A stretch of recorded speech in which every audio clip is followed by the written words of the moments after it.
kubanga kati ennyumba gye nnyingiramu erimu obucaafu bungi. Mwayingiddemu munyeera, mulimu ensanafu, mulimu enkuyege n'enkukunyi. Bano abaatuyingiridde ezo enkukunyi ezo z'olaba zituze okujja wano.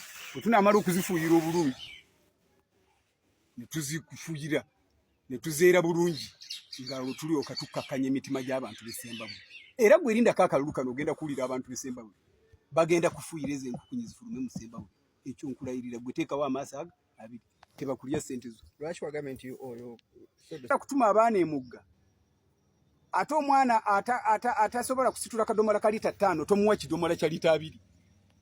Omuntu atasobola kwogera kigambo kya Luzungu ng'Oluzungu lukutte mu mbinabina, kati omugambo otya nti genda mu parliament oyogere Oluzungu olunaku okuziba? Tosobola. Katunoonye gye tumutuma, tusobola okumutuma mu bintu ebirala, naye mu parliament nedda, tasobola. Mu parliament weetaagayo asobola, weetaagayo omuntu anaayogera, Ssemujju n'ayogera n'oyisituka n'obeerako ky'oddamu, akali amaggwa n'ayogera n'osituka n'oddamu, bema parliament gundi Katuntu n'ayogera n'osituka n'oddamu, naye bali ne boogera n'ono n'ayogera anaabaddamu mu lulimi ki? Mundu babalangirire nga tetukubye kalulu. Zibye mundu ate munange ffe mundu tunaazijjawo ab'Essembabule. Emiggo gyo gye baba balekera okuba emiggo gyo tulina ate mwattu okwerwanako mu mateeka kukkirizibwa. Era emiggo gye baakuba abantu mu kalulu akawedde banaagezaako kugikuba mu kano kagenda kubajjuutuka, naye mundu bazibajjeko.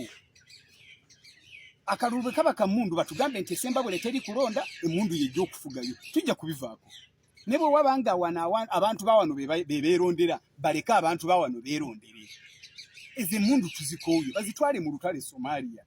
Essembabule tewaliyo lutalo, emmundu bazagalawo nkiwa wano twagala kapeeni kamu bwe kati n'ebbaafu zaffe.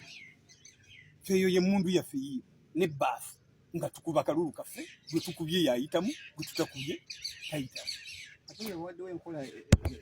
Tugenda kukola puroguramu za njawulo nnyo, emitwe gya njawulo. Ono leero Shatsi abadde mukozi mulungi nnyo, nze muwagidde emirundi gyombi gye yeesimbyewo, naye nange nina ebyange ebikukola. Nga bwe nakugambye nti buli omu yeetikka omutwe ogugwe, nga bwe sisobola kukkiriza abantu kutuula Kampala ne batulowooleza fe ab'emawogolaani gwe tulina okulonda, nange sisobola kugoberera muki muntu. Oyo mukazi mukozi, abadde mukozi nnyo era mukwano gwange, naye bwe naaba nzize ngenda kukola bintu bya njawulo nnyo.